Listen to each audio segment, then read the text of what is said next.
আসসালামু আলাইকুম ভিউয়ার্স, চলে আসলাম মিল্ক প্যাক পুডিং তৈরির রেসিপি নিয়ে। যাদের কাছে পুডিং তৈরি করার বক্স থাকে নাই, তারা সহজেই এই পদ্ধতিতে পুডিং বানিয়ে নিতে পারেন। তো আমি এই জন্য একটা খালি দুধের প্যাকেট নিয়ে নিয়েছি, পাস্তুরিত দুধের। তো এখন আমি কেটে নিব সাইজ অনুযায়ী, আপনি যতটুকু পুডিংটা বানাতে চান সে, তবে বেশি বড় না করাই ভালো। এরপর আমি এটাকে পানি দিয়ে ধুয়ে নিচ্ছি। এবার ক্যারামেল তৈরি করে নেওয়ার পালা। সেজন্য আমি 4 টেবিল চামচ চিনি নিয়ে নিয়েছি এবং সেই চিনিটাকে আমি এখন চুলায় লো ফ্লেমে রেখে ক্যারামেল তৈরি করে নেব।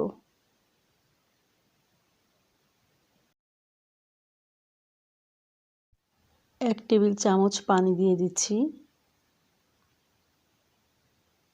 ক্যারামেলটা হয়ে গিয়েছে। তো আমি এখন চুলা থেকে নামিয়ে যে মিল্ক প্যাকটা, সেই প্যাকটাতে নিয়ে নিচ্ছি। এবার রুম টেম্পারেচারে থাকা 3টা ডিম নিয়ে নিলাম।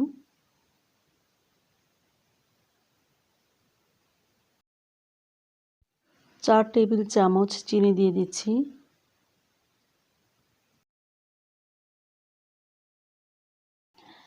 খুব ভালো করে মিশিয়ে নিচ্ছি এবং এর মধ্যে দিয়ে দিচ্ছি 5 গ্রাম ভ্যানিলা পাউডার। আপনাদের কাছে ভ্যানিলা পাউডার না থাকলে ভ্যানিলা এসেন্স ব্যবহার করতে পারেন। আবারও মিশিয়ে নিচ্ছি এবং অ্যাড করছি 300 ml তরল দুধ। এই দুধটাও রুম টেম্পারেচারে থাকা দুধ ব্যবহার করছি। আবার ভালো করে মিশিয়ে নেওয়ার পালা। এরপর আমি একটু ছেঁকে নিচ্ছি, তাহলে পুডিংটা অনেক সফট হয়। তারপর যে মিল্ক প্যাকের মধ্যে আমরা পুডিংটা বানাবো সেখানে ঢেলে নিচ্ছি।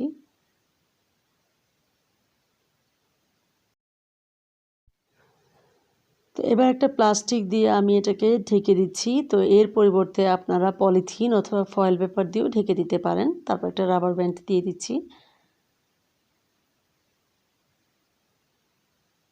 এবার চুলায় বসিয়ে দেওয়ার পালা। তো আমি এখন চুলায় আগে থেকে একটা পাতিল বসিয়ে দিয়েছিলাম। পাতিলটা গরম হয়েছে, পানিটা দিয়েছি। পানি দেওয়ার পর একটা স্ট্যান্ড বসিয়ে দিয়েছি। তারপরে আরেকটা দিয়েছি, যেহেতু আমাদের এই দুধের একটা প্যাক। তারপর আমি বসিয়ে দিয়ে ঢাকনা দিয়ে ঢেকে দিয়েছি।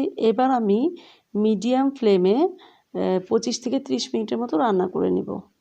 ভিউয়ার্স, হয়ে গিয়েছে। তো আমি চুলাটা বন্ধ করে দিয়ে তুলে নিচ্ছি। আমি দেখাচ্ছি কত সুন্দর হয়েছে। ভিউয়ার্স, এবার আমি পুডিংটাকে ঠান্ডা করে 2 ঘন্টার জন্য ফ্রিজে রেখে দিব। 2 ঘন্টা পর চলে আসলাম। তো এবার আমি একটা চাকুর সাহায্যে পুডিংটাকে প্যাক থেকে একটু আলতো করে আলগা করে নিব।